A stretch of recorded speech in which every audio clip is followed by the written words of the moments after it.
Well, hello friends. Today's reading is Deuteronomy chapter 14 to 16. And there is a section in this reading that talks about tithing. Now, tithing or a tithe is 10%. And it actually the principle began before the law. In Genesis chapter number 14, verse 20, Abraham paid tithe to Melchizedek. And then in chapter 28 of Genesis, verse 22, Jacob, when he was fleeing from his brother at Bethel, he has this vision of the angels ascending and descending from heaven. But he was so touched by God there that he said, if I come back this way, I will give a tenth of whatever I have back to you, God.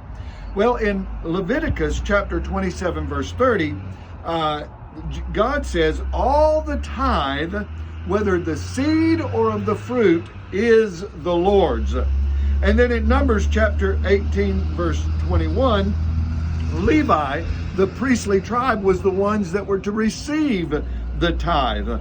Now, there are those who say, well, tithing is an Old Testament principle.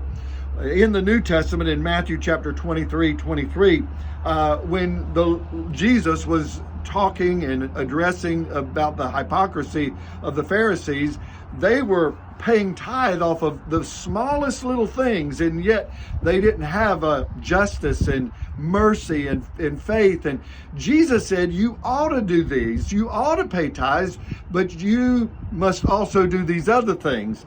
Now, there's some people say, well, Jesus didn't pay tithes. We don't have any record. No, we don't. But I do believe that Jesus paid tithes of what he had, and because the Pharisees, it was such an Old Testament principle of their life that they would have nailed him on it if he did not pay tithes. They nailed him on the Sabbath day. That was a big issue too.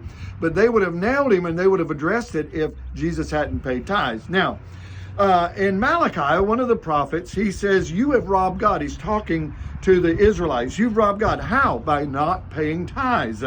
Now, it says in verse number 10, bring the full tithe, this is Malachi chapter 3, bring the full tithe into the storehouse, that's the 10%, that there may be food in my house. And here's the results. And thereby put me to the test, says the Lord of hosts, if I will not open the windows of heaven for you and pour down for you a blessing until there's no more need. I want to say, friends, if you don't pay tithes, try God, try it. And I believe that you will find that God will pour out his blessings upon you if you will pay your tithes. Well, God bless you. Have a wonderful day. We'll see you tomorrow. Bye-bye.